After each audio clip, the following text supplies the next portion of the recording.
And welcome back to another episode of Pokemon Knowledge. You know me, once in a while there's a few things that are just on the top of my head and I just got to get them out. But I want to title this video something very important. Do not be a fool to the strength of the Pokemon market. And what do I mean by that? Well, it's pretty simple.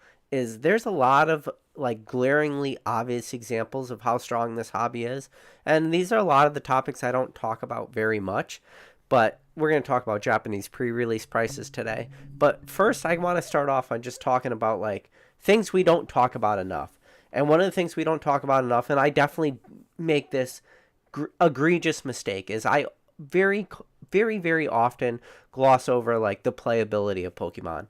And you think of about a card like the Regieleki VMAX went from $2 to $20.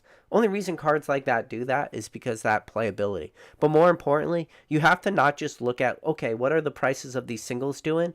More importantly, you need to look at what are the events doing? When you go to these regional tournaments, when you go to these different player events, they're like the most packed they've ever been in the history of this hobby, removing yourself maybe from today and going back to playing at Toys R Us in 1999. Sure. When you go there and you were a 9-year-old or 10-year-old or you're in 4th or 5th grade going to Toys R Us, maybe that's one thing. But remove yourself from that time and look at today. These regional tournaments, the amount of people joining, event after event, they're going up. So that could only mean one thing, is you have not just the collector, the investor, but you have the player, and that player needs to be talked about more. And that player does have a huge impact, not only on single prices, but sealed product prices and all across the line. And when you want to talk about the future of Pokemon, you want to talk about the growth of Pokemon.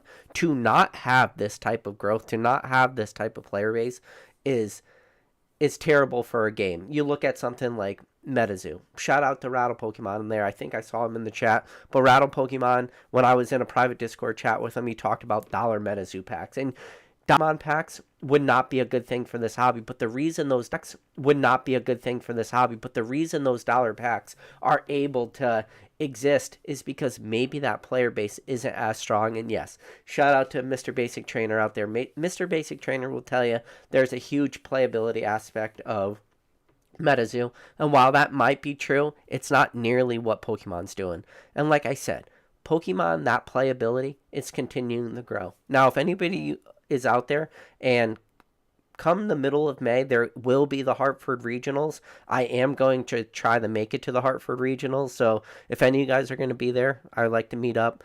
Maybe we could go out to get food or just hang out or whatever at the venue. I do know a couple of people are thinking about going there. Now, one of the things that I'm hoping for Hartford Regionals, which has not been announced yet, is I am hoping that there will be some sort of signing event that happens. So if there is a signing event that happens, I'm sure a lot of people will come out for that. Like I said, nothing to this moment has been announced, but let's hope something does get announced.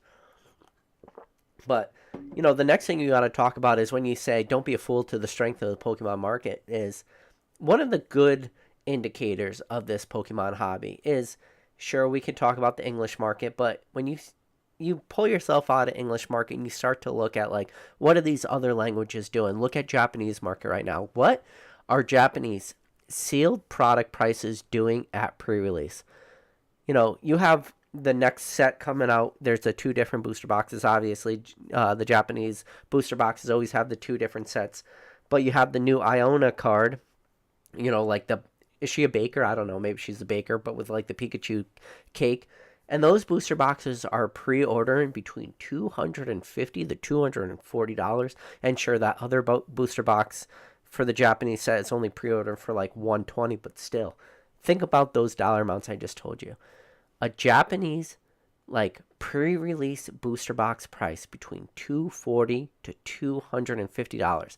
Historically, in the history of this hobby, that is something that has never been uttered before, but yet here we are. And then you look at the other booster box and you say $120. Sure, maybe in comparison to $240, $250, it's not a lot, but don't fool yourself. That $120 booster box at MSRP is a $40 booster box. And Did Japanese booster box prices go up with the Scarlet and Violet MSRP price increase? I know on English it might have increased. I don't know. The Japanese market, maybe it's increased from like 40 to 50, but still, for pre-order prices to be sitting at $120 and $240 to $250 respectively, all because of just that Iona card. And we're seeing what like some of those pre-order prices for that card are doing. It's insane. And that goes back to the title of this video. Do not be a fool to the strength of this Pokemon market. My God, this Pokemon market is so strong right now. It's crazy.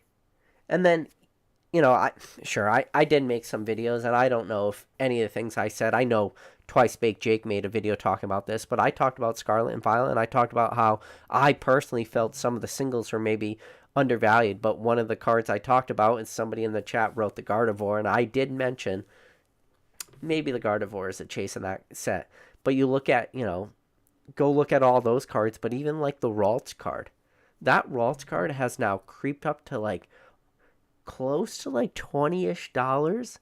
That's crazy when you think of, because when I talked about it, I said I do think that those three cards are the chases, and yes, the Gardevoir EX obviously being the big chase, but you're already starting to see Scarlet and Violet prices start to increase with these singles.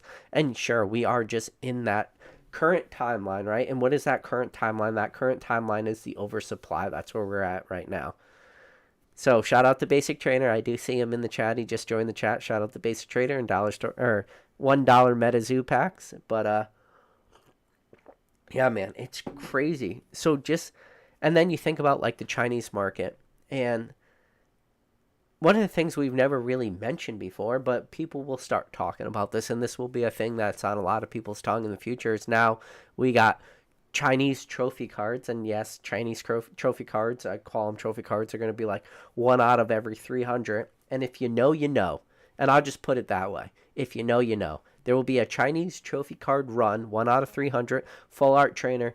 I'm not going to give you any more information. You can do your own research, but there's about to be a run on Chinese trophy cards because of a card that was very stonked on in the Japanese. We never got on the English version. You got all your full art trainer fans, and they're going to all FOMO because of that, because they weren't able to get it for the Japanese version. Now they're going to have the 1 out of 300 chance for, the Chinese, that reprint or whatever, that trophy card 1 out of 300. It's crazy. Do not underestimate the strength of this Pokemon market. And not only do not underestimate it, the amount of money, time after time, set after set, release after release, the amount of money that's just constantly being pumped into this hobby is crazy. And listen, you can be a perma bear when it comes to graded singles, and you can be the perma bear when it comes to sealed modern product. And I feel like you always get somebody who's just perma bear. Every single graded WotC slab is a bag, and you got that other person that says every single graded, or sorry, not graded, every single modern booster box sealed is a bag. And the truth is when you look at both those, when you look at, slab vintage or you look at sealed modern, prices are still so strong. And you start to look at all these upticks, like Sword and Shield to present, like the last 3 months, you look at any price chart, it's crazy. We are going to very soon run into the reprint window. Listen, I've already talked about this before. I do not know how big reprints are going to be. The size of the reprint is the only thing that matters when it comes to the price of these booster boxes. We have seen now that the Brilliant Stars reprint have been discussed. We're starting to see like some of the prices that people are able to pick them up from distribution. Again, these booster box prices are between like 120 to 140, mainly floating around that 130 price range. Or I should call it that 129. But again, that 129 is very dependent on like the size of the account and stuff. And the only thing I'm waiting for, and I think I've said it now over like 3 or 4 videos in a row, I'm just waiting on the P Football Pete's. That's the people I'm waiting on. And we've seen the Brilliant Stars reprint has now come, and then there was like a little blip of Astro Radiance, but I don't think that's all we see for Astro Radiance. I think we see a little bit more. I think we need to see Lost Origins. I do think we need to see Silver Tempest, and then, God willing, even though it hurts my position, hoping for like an Evolving Skies reprint. But we're going to be talking about these reprints for up till September. But everybody will hear that. They'll hear reprints and they'll instantly think negative. But that's not the case at all. Reprints are a positive for this hobby, but in the near term, yeah, you will probably see prices decrease. Like, I'd be very shocked if you see reprints and prices don't retrace a little bit. And you do have your outlier booster boxes. You will always have your Brilliant Stars booster boxes, which do that imaginary defy, or the thing that makes no sense, where the TCG player 170 the 180 per booster box is able to be greater than being able to pick that booster box up on PokemonCenter.com at 143 or whatever the MSRP price is. Because again, you're not getting a resale product, you're not getting a fake product. I don't know why that happens. That like platform arbitrage that seems to happen all the time, and that was probably one of the most like disgustingly glaring examples. Because, and this is the thing that I again, I don't understand, like, how is the person able to see TCG player but they don't know how to find PokemonCenter.com? Never understood that, never will understand that. Said it probably 1,000 times. What are Brilliant Stars booster boxes going to creep down to with these reprints? I don't know. If the cheapest anybody could pick it up at is 129 or that 130 price range, then they're not going very low. So shout out to Sunday's Rogue with the super chat. He said, PK, won't cards increase in price overall, question mark? We're in a dip right now, but that won't last. I'm an economist, but it doesn't take a degree to pull a 10-year price chart and see card prices are only increasing YOLO. So, yes and no. It depends how you look at it. Prices can be stagnant for a long time. You look at a lot of this black and white stuff. You look at a lot of the chase cards, right? You look at a lot of this XY stuff. Are prices for a lot of this stuff going up? Yes, but no. Like, there's a people hate when I show cards. I'm listen, I'm not mentioning this anymore. I'm going to start showing cards. This is my channel. If I want to show a card, I can. There you go. Black and white base. So, Reshiram, Zekrom, Secret Rare Pikachu, black and white base, Emergent Powers, Tornadus, or Thundurus. Those are only really 2 chase cards in that. And then, yeah, like a lot of black and white, a lot of those cards, pretty stagnant for a long term. So 10-year price, and the reason why I mention this is because you said 10-year price chart. And this card has 10-year price chart. So a lot of people say, well, black and white's different. The hobby has changed since then. Like, listen, there's some good black and white sets. You know, Dragons Exalted's good. Dark Explorers is good. Boundaries Cross is really good when you start to look at, like, secret rares and stuff. But do people care about those cards? That's the problem. And right now, I would say people don't care about that because they do look to the newest, the shiniest thing. And my only fear is when people look back on Sword and Shield and they look at 10-year price charts. But because, again, the timeline you gave me was 10 years. So this card falls within that 10-year timeline. So my only fear is do people look at Sword and Shield with the oversupply, or maybe not oversupply, but like a heavily printed timeline? We're talking 9 billion cards last year in a 10-year timeline when it comes to the single of cards. Do prices continue to hold strong? Do you see a Moonbreon going from $1,000 today in a PSA 10 with, you know, a 2 to 3x multiple? Is that a $4,000 to $5,000 card in 5 years? I don't know. I'm leaning towards probably not, but it's hard to say.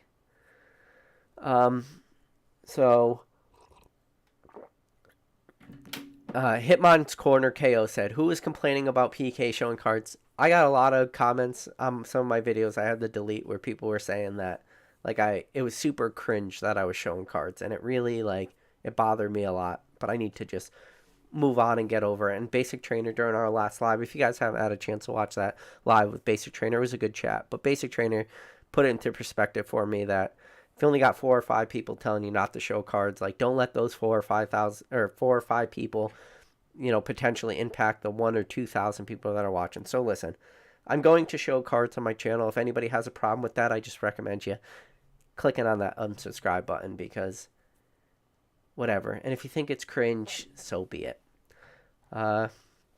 But yeah, that's all I want to talk about real quick, was just talk about that strength of the Pokemon market, is talk about like the fact that these regional tournaments are just, you know, tournament after tournament, more and more people, the player base is just increasing. Like I said, when you can see a Regieleki VMAX creep up to like $20, that's impressive. That is just player base. That is nothing else. And then when you could talk about Japanese booster boxes again, creeping up between 240 to 250 for one of them at pre-release, and the other one being a 120 pre-release price. The crazy stuff that's happening there, that Iona, just everybody, all the waifu boys, where you at, losing their minds. Like, these are things you need to talk about, and that's why it said, do not be a fool to the strength of the Pokemon market. And I'm going to do this as a catch-22. One, right now, today, you cannot be a fool, because you cannot be sleeping on this market, because the market's just too strong. But I will give you a little bit of advice. The same way I'm telling you, don't be a fool to the strength of this Pokemon market. When you do start to see the downtrends, if they ever do come, because right now it seems like they never will. But if they do start to come and you do start to see those downtrends, that will be the times I recommend you pump the brakes. But we seem far from that. And again, I'm leaning towards the Japanese market. I'm leaning towards the Chinese market as the two indicators right now for me that are showing the strength. And listen, if you're not new to this channel, you know that relatively recently I talked about the Chinese market as being the next thing that was going to pop. And not only just the there were a lot of people talking about the Chinese market popping because a lot of people were buying it. But when I talked about the Chinese sealed product route, how a lot of these Chinese sealed products were probably going to pop. And now you're seeing PokeRev start to open up Chinese product on a bunch of his lives. A lot of people are starting to talk about the Chinese market. I will let you know right now that I shouted that. I let you know that the indications were there, and that was before right about there-ish, wherever that is. You got those Chinese boxes right there. I told you when I put those up, I was like, you know what? I'm going to put them up because I have a feeling that I'm going to start talking about this stuff. More people are going to talk about the Chinese market, and I do feel that that's happened. I do believe that the indicators are there for emerging markets before they happen. I think Chinese market was one of them. I'm not going to say like the Japanese market was emerging, but you can go back like a year or two and start to see like the crazy hype that started to slowly surround the Japanese market too, and like where we are at right now. Is this sustainable? I think that's the question probably a lot of people are asking themselves right now. Like, can everything just go up in perpetuity forever? Probably not forever, but in the near term, and the near term could be 2 to 5 years. Is it possible that this stuff keeps going up? Yes.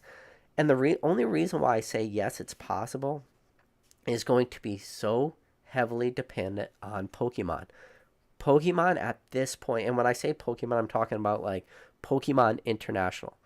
Pokemon International has the ability to keep this hype going for as long as they please. And the way that they're going to keep this hype going for as long as they please is by, either nerfing pull rates or holding back like large dumps of this product. And for right now, all signs are pointing to yes, that's what they're doing. Now, I don't know if this goes on for perpetuity. I do not know. I hope it does, but I'm not sure. But, it's something to think about. Real quick, Sunday Rogue, another super chat. I appreciate the super chat. He said, should have clarified. 10 years is a superficial timeline.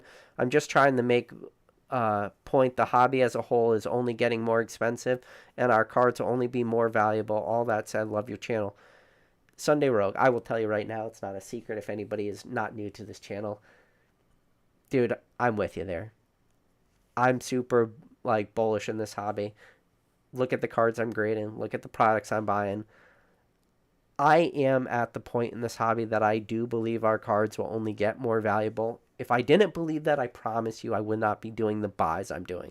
The only thing that I ever say is sometimes it's better to do as I say and not as I do. And the only reason I say that is because I know my risk tolerance. And my risk tolerance is telling me, go hard into this. I'm not going to call them stupid decisions because that would be a poorly worded sentence, but like do the very high risk stuff if you truly believe in it. And I truly believe in it. Oh, shout out to Professor Oak out there. That's his sneeze. But yeah, I truly believe in it. So I do agree with that statement. That now, this is the thing. And this is the thing that comes with the biggest caveat of all. All things do not go up evenly. There will be some products, there will be some cards that will outperform other cards that will outpace other cards. The toughest part is, and the part where people will have to start diving deeper down that rabbit hole, is start to identify the products that they do believe have that good long-term trajectory, have that good fundamentals. And the same thing with single cards, or whether it's modern singles, mid-era singles, mid-era vintage, WotC, wherever, like it's all those timelines have different cards, even within WotC itself. Your base set Jungle Fossil, super mass reduce, there's still value there. Base set 2, Team Rocket, there's still value there. Gym Heroes, Gym Challenge, your Neos, Legendary Collection, Expedition, Aquapolis, Skyridge, or go into your early Nintendos with your Ruby Sapphires, or Sandstorms, or Dragons, or Team Aqua, Team Magma, or Hidden Legends, or go into your Gold Stars, starting with Team Rocket and ending with Power Keepers, and then go into your Diamond and Pearls, and then go into your Heart Gold, Soul Silvers, and your Platinums, and your Black and Whites, and your XYs, and your Sun and Moons, and your XYs, and your Sword and Shield base.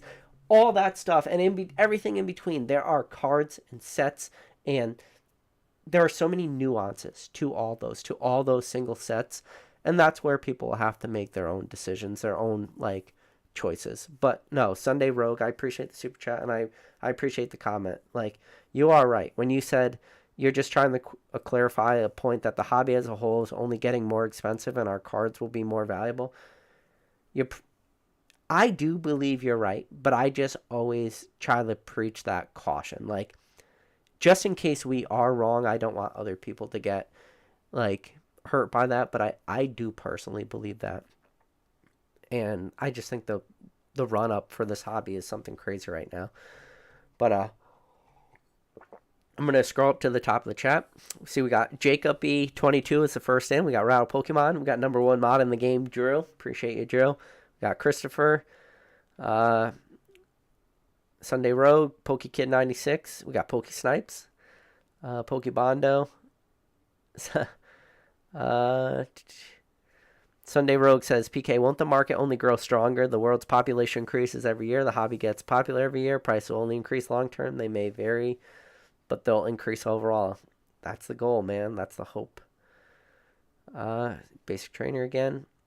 Leaf Green Goblin. Danzar TCG. Danzar TCG, let us know how is your Merriam full art doing.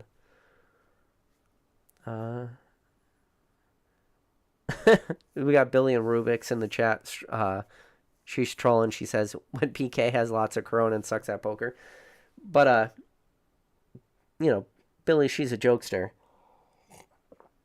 She's a liar, too, because she says I'm bad at poker. But I'm not going to hold that against her. But if you guys haven't had a chance, I joined into Rattle's pack open that he did for Brilliant Stars.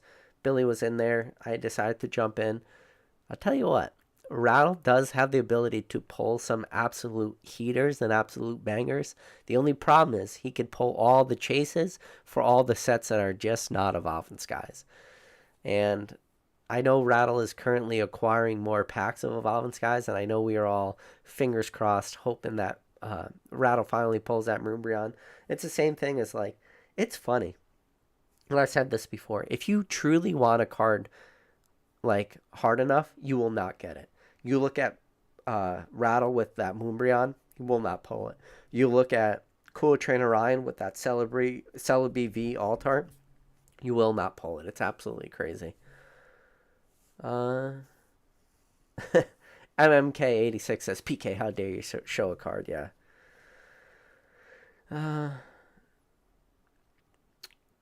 So, Boss Smith said, hey, PK, how do you feel about Pokemon Center Brilliant Stars ETBs on Pokemon Center? I like them. I prefer Pokemon Center exclusive ETBs than regular ETBs. The only problem is and I keep saying this, if it is available on Pokemon Center, prices will not go up. It will take for them to no longer be available on PokemonCenter.com. And I know that that is the most obvious statement you could ever make, but you would be amazed at how many people pick those up and still have them available on PokemonCenter.com and cannot understand why the prices of those are not going up. That will take time. And luckily, in this hobby right now, that is one thing that you should have on your side is time. If you are picking up Pokemon Center exclusive ETBs, especially the later ones, and I say later ones, I'm not talking about the Chill and Rain Air 8-pack ones or Evolving Skies. I'm talking about like your Astro Radiance. Kind of Fusion Strike. Fusion Strike's been going in and out, but Brilliant Stars, those type of ETBs, it's going to be a time play, and that time is going to be, they cannot be available on PokemonCenter.com. And I know that's probably like a pretty lackluster answer, but I just think it's the truth. So PokeSnipe says, just posted that Moonbrown Black Label in the Discord. If it's real, the seller is asking 12.5K. Jesus. It's crazy. I mean, I need to start grading with Beckett. I think that's a problem. I'm just not a Beckett grader. It's way too dangerous for me. I don't know enough about it. I shouldn't say that. I don't know enough about it. It's just something that I have never really dabbled with it before. But man, the people doing a lot of these Black Label plays right now, and it does seem very apparent. And you can say what you want, but it does look like Beckett's handing out Black Labels way more. And you look at a card, super mass-produced promo. Nope. Here you go. Here's a mass-produced promo right now. Yes, it's my channel. I'm showing cards again. But you got a card like that in a PSA 10. Sells for like $50 or whatever. Still great profit margin. Chinese card, that's a $2 card. $15 great. You're all into that card for $17. Sells for $50. That's fantastic. That's, you know, after eBay fees, after shipping, you're still 2x in your money. But the problem is you look at what those cards sell for in a Beckett Black Label, because again, that is a modern promo, great print quality. Chinese cards have. What's like the multiplier there? Seeing some of those cards sell between like $150 to $250, and then a Black Label, like that Black Label premium for modern cards right now is real. Now, what does that card sell for in a 9.5 versus a PSA 10? Like, that's where you come in, and it's like volume plays and all this stuff. But yeah, the Black Label premium's real. But this is the thing too, and you know, I shit on CGC all the time. I'm pretty good at that, but it is interesting to see the price differential between CGC Perfect 10s and Beckett Black Label 10s. And I'm telling you right now, and you heard it here first, and I probably haven't heard anywhere else, and I have no insider information on this, but I can next to guarantee it that CGC will eventually change up their label enough that there will be some sort of differential between their pristine 10s and their perfect 10s. I have no way to prove that, but if they're not doing that, if CGC cannot pull their heads out of their ass and actually differentiate that pristine 10 versus their perfect 10, and what I mean by that is differentiate the labels, whether it's a color difference, or make it at least so visually appealing that you know it's a perfect 10, meaning you could be standing across a room. A Beckett Black Label, if you're standing on the other side of the room, you might not even be able to see the grade on that card. You might not be able to visually see that 10, but you will see the color of that slab. And a Beckett Black Label is visually eye-appealing from across a room. And I do believe that CGC will eventually pull their heads out of their ass, and they will get that huge differential thing. I don't know what that's going to be, but I do believe eventually it will exist. Tommy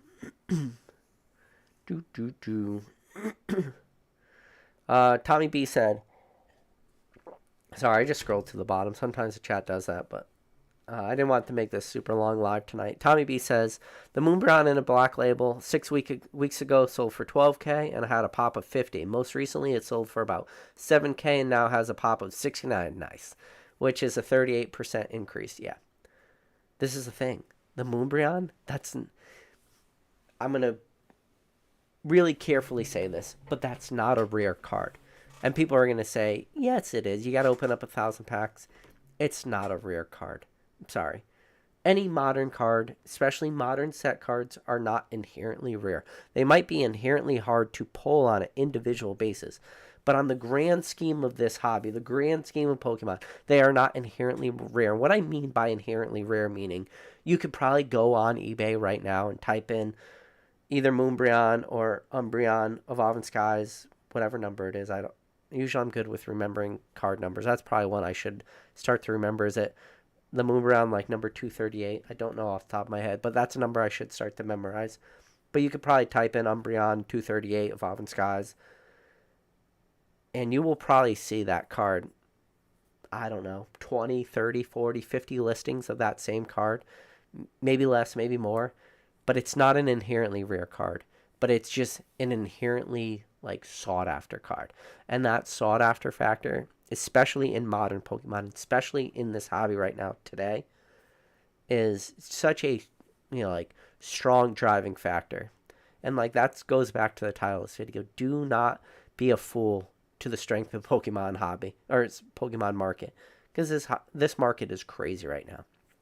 But all right, guys, I did a lot of talking. I didn't want to make this a long live. I wanted to go for like a 30 minutes just because I was in Rattle's pack opening earlier, and I just said, you know what? I haven't made a video in a couple days since Friday with Basic Trainer on, so I want to make a quick one. But yeah, it feels weird. I feel like most people will make like 10 to 20 minute long videos, but if I make a 30-minute long video, I feel like that's a short video, but oh well. But listen, again, I don't ask you guys for anything. The only thing I ever ask you is to do me one solid. If you could hit that like button, and if you're not subscribed to this channel, but somehow you've made it to the end of even a 31-minute long live and you're not subscribed, do me a favor. Hit that subscribe button. But with that said, as always, I appreciate every single one of you guys out there, and I'll catch you on the next video.